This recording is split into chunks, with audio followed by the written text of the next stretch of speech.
Ladies and gentlemen, the story you are about to hear is true.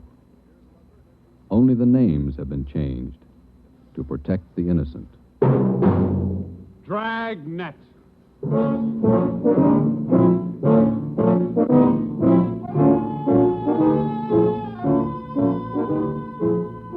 Dragnet, the documented drama of an actual crime, investigated and solved by the men who unrelentingly stand watch on the security of your home, your family, and your life.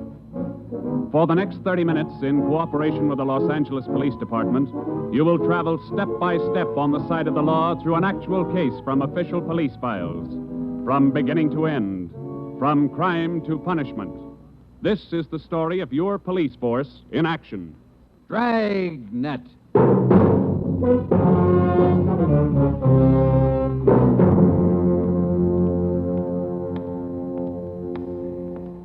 It was Tuesday, March 25th. It was cold in Los Angeles.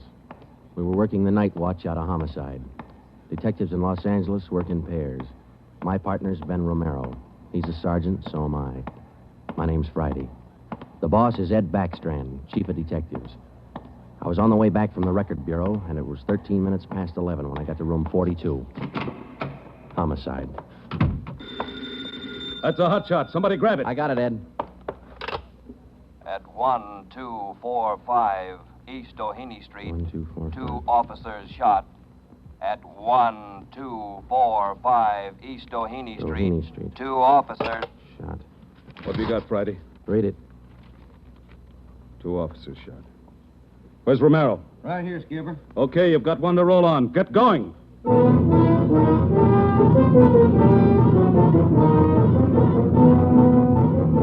Both Ben and I knew where we were heading. We'd recognized the address. It was the Trapdoor Cafe, a joint in the south end of town that did business with a pretty rough crowd. 13 minutes later, we pulled up in front. 2 patrolmen had the crowd pretty well pushed back. There was a cruiser car in front of the cafe. The car door was open, and an officer was sprawled across the seat. He was conscious but weak, and one of his pant legs was pretty red. Hello, Sarge. Hi, how you doing? I've done better. Yeah, well, what happened? Williams and I were cruising. We've been keeping an eye on this cafe lately. Tonight we decided to take a look. And just as we went in, 2 guys left in a hurry, the back door. We followed them out into the alley. It was dark out there, and I called to them. I said, "Hey, fellas, just a minute, I want to talk to you." They stopped? I'll say. One of them whirled. He had a gun in his left hand. He shot both of us. Left hand, huh? Williams went down and out. I went down, but I took a shot at them. No effect. And I started crawling out here to the car so I could call in. You started crawling? Yeah.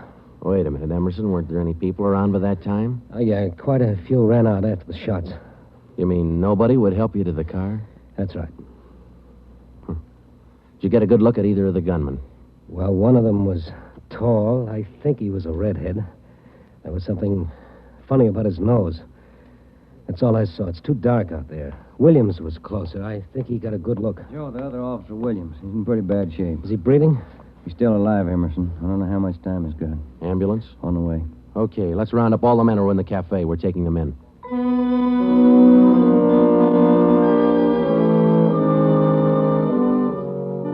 We took all the men back to the city hall. There were 23 in the Trapdoor Cafe at the time of the shooting. We questioned all of them. One of them said there had been a redhead in the place, but he couldn't describe him. Ben and I left the interrogation room, and we went back to the squad room. Friday, Romero. Got a minute? Yeah, Ed. Come on, Ben. Sit down. Okay. Did you get anything from those people you questioned? Nothing we could use. How's Williams? It's pretty bad. When do they operate? As soon as he comes out of shock. Probably in the morning. You boys will be there. Yeah, we will. When the surgeon digs that slug out, get it and mark it for evidence. Yeah. Skipper, them 2 men shot without asking any questions. They must be hot. Yeah. Same thing occurred to me. When we get that slug, the ballistics can tell us whether that gun's been used on other jobs. We got enough of their modus operandi to have the statistician give us a run-through on the IBM now. One of them is left-handed, and he shoots quick. Okay, be in surgery tomorrow morning at 9.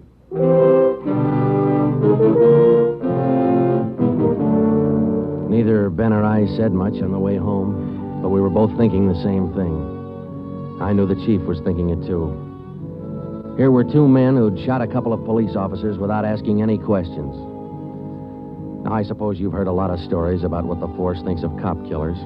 Sure, we don't like to lose our friends and partners any better than anybody else would. Why not figure it this way? If these two guys would gun a couple of armed police officers, do you think they'd hesitate to shoot you, the unarmed citizen?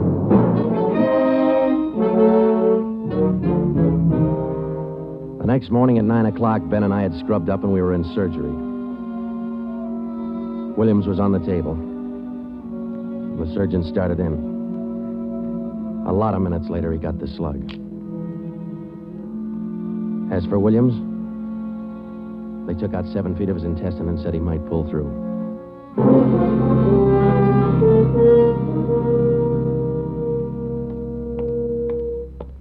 Joe, here's the report from ballistics. The slug they took out of Williams come from a .44 Smith & Wesson.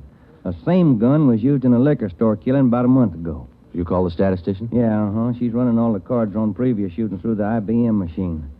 She ought to be through about now. Let's take a look. Okay, come on. Hi, Helen. Just a second. Okay.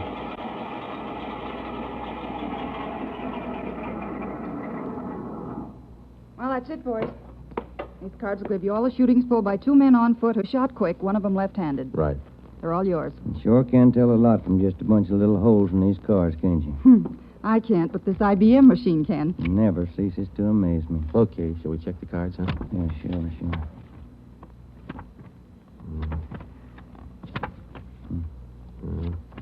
Wait a minute, Ben. Here we are.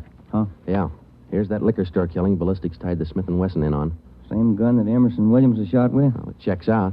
The liquor store was in the same neighborhood as the Trapdoor Cafe. Same gun, huh? Got to be. How long ago? A month ago, yeah. Ben, take the DR number off this card and let's pull the crime report on that job.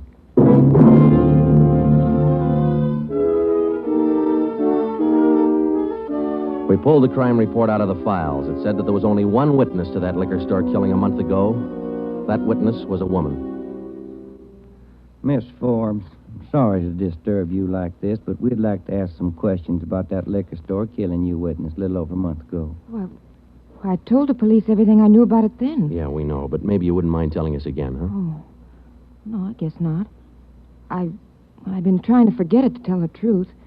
It was pretty terrible, and I really didn't see so very much because I was awful scared. I understand.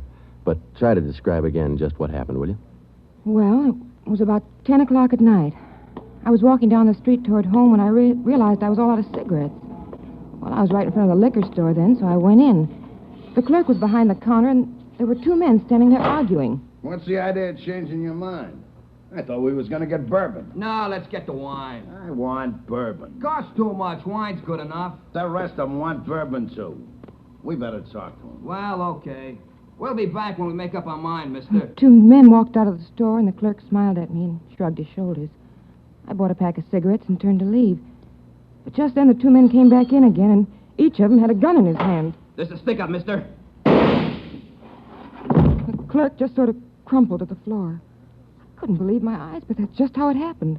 The men said this is a stick-up, and then they shot him right away. Get over against the wall, lady, or you'll get the same. One of them punched the no sale on the cash register.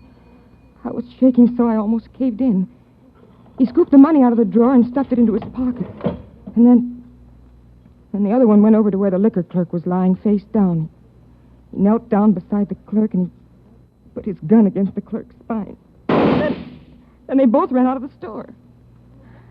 Oh, it was terrible. That clerk, he was lying there helpless and wounded, and they deliberately... Yeah, Miss Forbes, I understand. Oh, Miss Forbes, you said that both of the men had guns. Yes. One of the guns was black, and the other was sort of fancy looking. What do you mean, Miss Forbes? Well, it was real shiny. Nickel-plated? I wouldn't know about that, but it was shiny. There were two guns, huh? Yes. Well, now about the men themselves. Well, I was so scared their faces just didn't register with me. The one who shot the clerk in the back was sort of stocky. That's about the best I can do. You mentioned in the report that one of the men was left-handed. Yes, I do remember that. Uh-huh. Look, Miss Forbes, this is very important to us. One of the men was a redhead? Redhead? Why, no, I didn't see any redhead.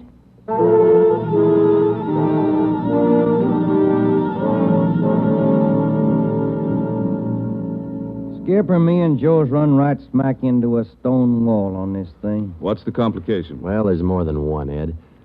In the first place, we know that the .44 Smith & Wesson was used in both shootings, but the descriptions of the men involved don't check. Police officer Emerson said he thought the man that shot him and Williams outside the Trapdoor Cafe was a tall, left-handed redhead. Said there's something funny about his nose. You think Williams got a better look at him? Well, probably did, but Williams isn't strong enough to talk yet. And a girl that witnessed the liquor store killing a month ago said that one of those men was left-handed. But she said neither of them was a redhead. And on top of all that, now we've got 2 guns to worry about. The girl mentioned 2 guns, so we checked the autopsy report on that liquor clerk. And, Ed, the bullet that actually killed him came from a .32-20, not a .44 Smith & Wesson. That fact didn't get any publicity at the time, did it? No, it didn't. Okay. We won't give it any publicity now either. We'll allow down it's just the .44 Smith & Wesson we're after. Because if whoever owns the .32-20 finds out it's hot, we'll never get it. Anything else? Well, we sent teletypes to all outlying stations in neighboring cities. Told them if they get any red-headed suspects, no matter what charge they got them on, to hold them for questioning. Yeah. Now, how about this .32-20, the actual murder weapon? Any leads on it? We've got one, Ed. We've been checking the records, and we discovered that 4 hours after the liquor store killing, a taxi driver in the neighborhood was shot and robbed. Slug was pretty well mashed, but there was enough to tell it was from a .32-20. So we're going over to question the taxi driver now. Good. Well, I think you boys are on the right trail. So far, what we've got is mostly unrelated facts, but sooner or later, those facts have all got to tie in at some point along the line. Find that point. Yeah,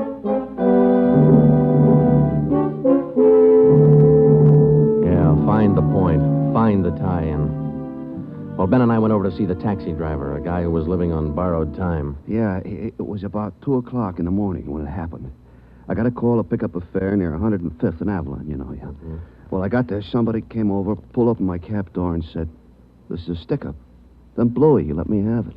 Just like that, huh? Yeah, just like that. Same deal as others, Joe. Itchy trigger finger. Yeah.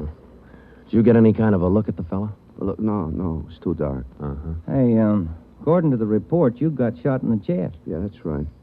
Oh, you're maybe wondering how come I'm still alive, huh? I'll tell you, pal, it's like something you'd see in a bad movie, you know? I'm carrying a few silver dollars with me, 9 of them to be exact. So I decided to stick them in my breast pocket. Well, mister, that just saved my life.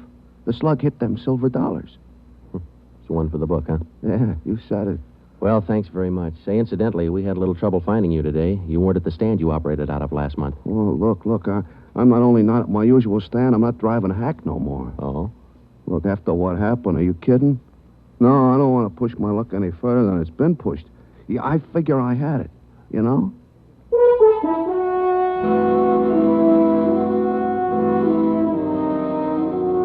And about that time, Ben and I were beginning to figure we'd had it. We were getting nowhere fast. We had a few informants nosing around, but so far they hadn't come up with any leads. Well, Ben and I followed up all the teletypes that poured in. We just got back from Santa Ana, where we'd been questioning a red-headed suspect, and we'd flopped in the squad room when Chief Backstrand's door opened. Friday. Romero.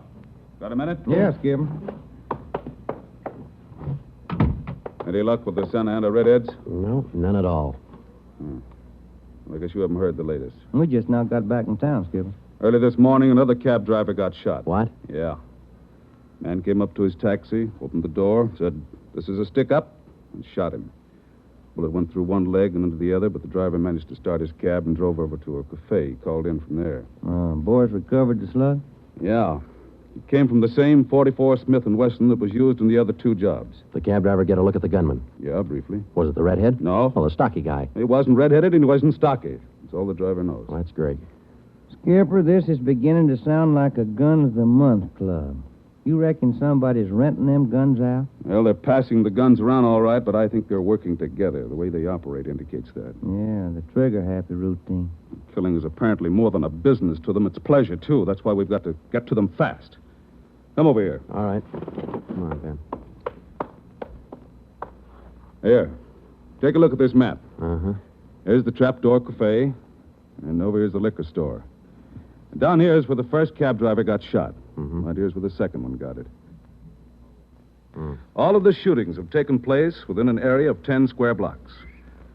Okay. Tonight we're going to throw a blockade around that whole area. Good. It'll go into effect at 10 p.m.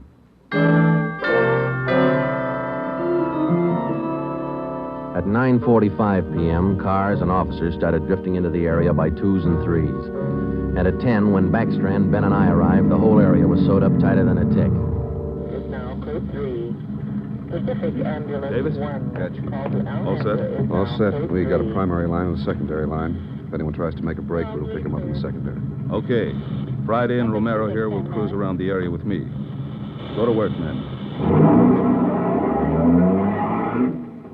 Every car in the area was shaken down. The same process was also followed on all persons on foot. The blockade went on all night. By the end of that time, we'd brought in 217 suspects. 26 of them were redheads. What's your name? Henry Wagner. Where do you work? Lumberyard. Which one? 4-star. What time did you get through work last night? About 6, I guess. What'd you do then? Had some dinner. Where? Harry's Grill. And what? Shot a little pool. Look, I tell you, I ain't done nothing. Now, let's go back to the day before yesterday. Did you work at... And that's the way it went all day long. We shot question after question at them, working them gradually back to the days on which the shootings had taken place. When it was all over, we got 6 men wanted in other cities on various charges. We got quite an assortment of guns and knives. But as far as the shootings were concerned, we got nothing. Well, I guess that's the last of them. Oh, I was running out of questions there at the end. You two boys better go on home, get some sleep. Well, I was kind of figuring on checking back over the reports to see if we might have overlooked something. I said go on home.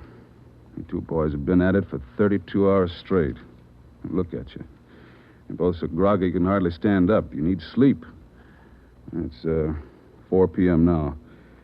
Don't come back until 10 p.m.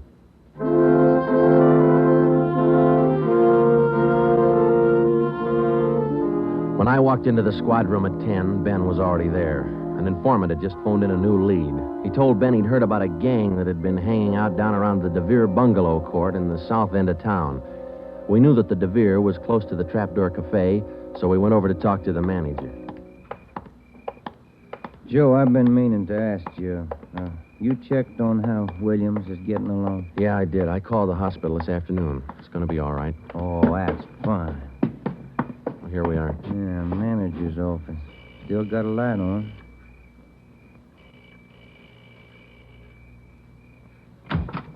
Yeah? I'm Sergeant Friday, police. This is Sergeant Romero. Yeah? We'd like a little information. Why, sure. Come in. Thank you. What can I do for you? Well, did you hear anything about a gang that hangs out down around here anywhere? Gang? Why, no. How about your tenants here? Any of them ever been in trouble, to your knowledge? No. This ain't exactly the best neighborhood in town, but we try to keep things under control. Once in a while, one of them will get out of line, but when that happens, we heave them out of here. You heaved anybody out lately? Yeah, I did. Fellow and his wife a few weeks ago. They had a fight in one of the bungalows. She took a shot at him, but she missed. Party by the name of Stuba, Carl Stuba. What did this Stuba look like? Oh, sort of tall, skinny. Was he a redhead? No. Now, we'd like to take a look at that bungalow that he lived in. Sure. Help yourselves. Down the end there, number 5. Still vacant.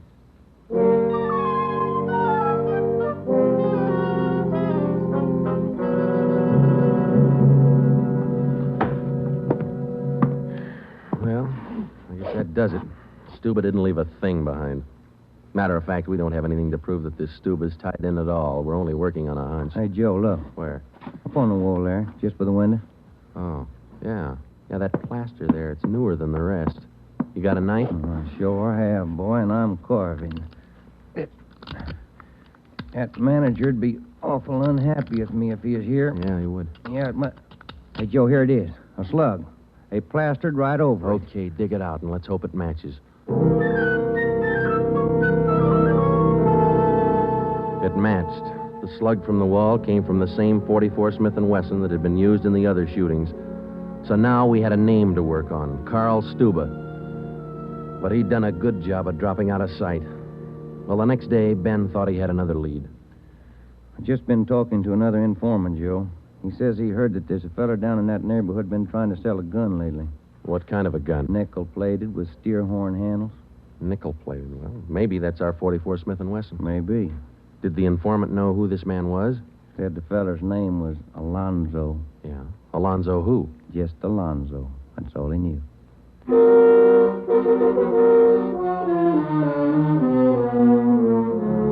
So now we had two names, Stuba and Alonzo, but no men to go with them.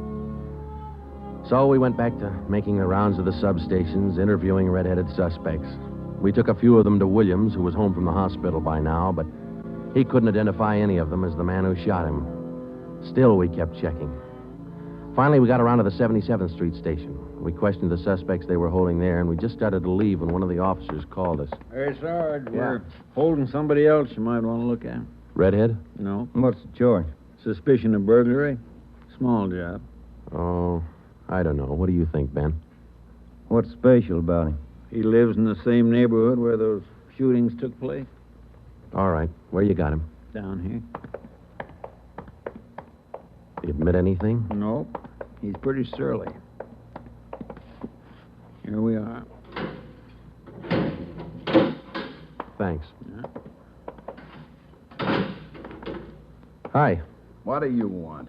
I'm Sergeant Friday. This is Sergeant Romero. We'd like to ask you a few questions. Look, I already told the other cops all I know. I didn't steal no radio from that jerk. What's your name? We've been through all that once. Come on, what's your name? Jackson. Alonzo Jackson. Alonzo. I looked at Ben, and Ben looked at me. This could be the Alonzo who'd been trying to peddle that Smith & Wesson. Ben and I both knew here was one suspect we'd have to be real careful with. Alonzo, according to the records, this burglary you're suspected of took place on the night of the 27th. Look, how many times do I have to tell you guys they didn't have anything to do with it? You got an alibi for that night? Sure, I got an alibi. I was out with a couple of friends. I can tell you. What's your friends' names, Alonzo? One of them's Crandall, the other Stuba. Stuba, the guy who used to live in the bungalow court. Well, we told Alonzo he'd have to produce his two friends to give him an alibi for the burglary charge, and he bit. He went with us, and he pointed out where Stuba was living now. No wonder we hadn't been able to find him. It was a little shack at the back of a lot behind two houses. We thought it was a chicken coop at first. We took Alonzo back to the station, then we picked up Stuba. He was surprised to see us and not very happy. We took him in. Next, Alonzo gave us Crandall's address.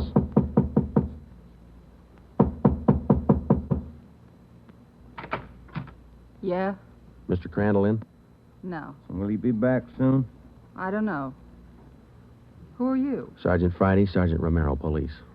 What do you want with him? Oh, nothing important, lady. We just wanted him as a witness. Oh. Well, I don't know just when he'll be back. Probably an hour or two. Okay, thank you.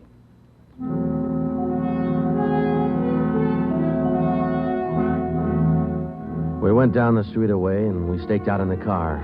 We sat there for about 5 hours, and then Ben nudged me in the ribs. Hey, Joe. Huh? Joe, take a look. Coming along the sidewalk. Yeah, and he's got red hair. Come on. Crandall. Huh? Your name Crandall? Who are you? Friday Romero, police. Police. What do you want with me? I haven't done nothing. Well, then you got nothing in the world to worry about. Come on.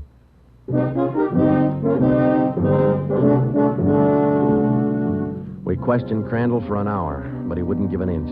Denied everything. Then we put him in a car, and we drove over to Officer Williams' house. I left Ben in the living room with Crandall while I went in Williams' bedroom. Hello, Sarge. Hi, Williams. How you doing? A little better, I think. That's fine. Look, we've got another redhead outside. Bring him in. Okay.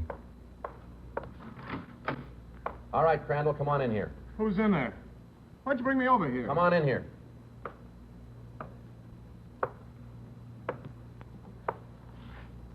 How about it, Williams? That's the guy. No, I'm not. That's the guy that shot me. Well, Crandall? No. Yeah. It was an accident. I didn't mean to shoot him. It was an accident.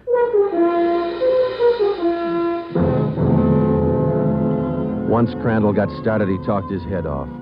He also admitted being in on the liquor store killing, but insisted he was only the lookout. We took him back to the station and got his whole story down on a tape recorder. Yeah, he was left-handed.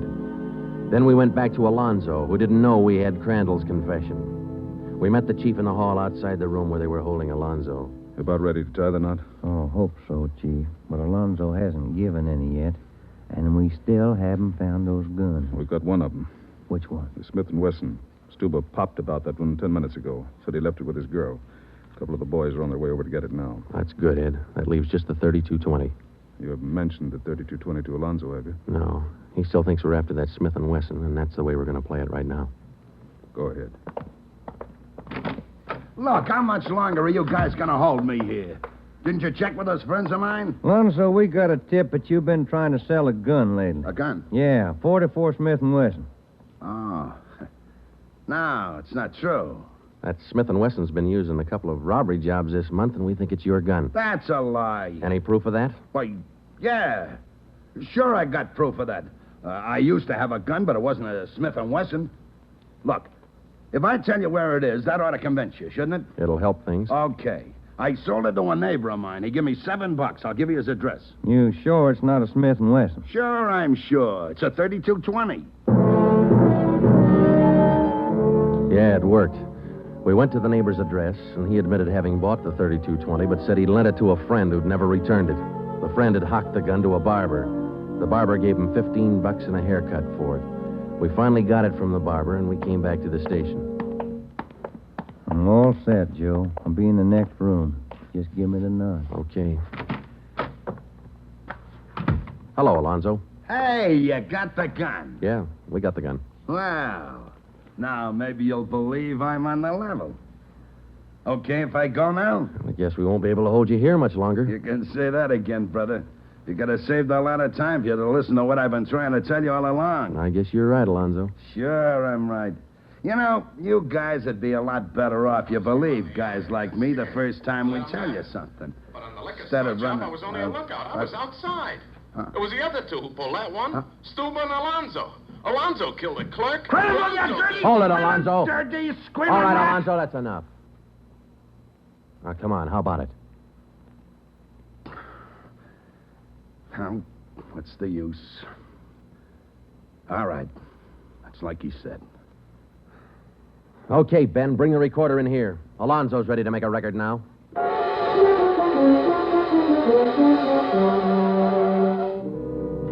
By playing back Crandall's statement that we'd recorded earlier, we got a full confession from Alonzo. We took the three of them out and had them reenact the 4 shootings, and we photographed it on sound film. Crandall, the redhead, was the one who'd shot the 2 police officers, but he was only the lookout for the liquor store killing, which explains why the girl witness didn't see him in the store. Stuba and Alonzo were the ones who pulled that job, and Alonzo, the worst of the bunch, was the one who put the 3220 against the spine of the wounded clerk. The 3 of them took turns at shooting the cab drivers and robbing them.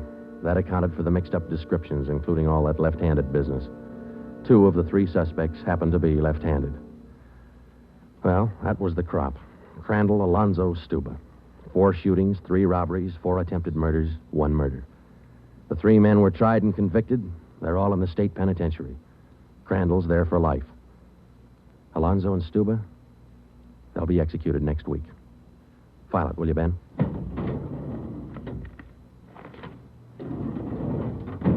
Case closed. Dragnet.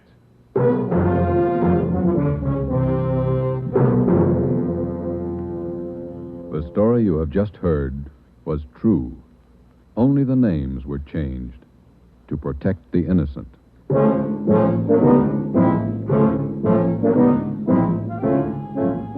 You have just heard the second in a new series of authentic cases from official files. Technical advice for Dragnet comes from the office of C.B. Horrell, Chief of Police, Los Angeles Police Department. Tonight's program is dedicated to Radio Officer Delmer E. Cook of the Los Angeles Police Department, who, on the afternoon of December 6, 1948, gave his life so that yours might be more secure. Dragnet came to you from Los Angeles. This is NBC, the national broadcasting company.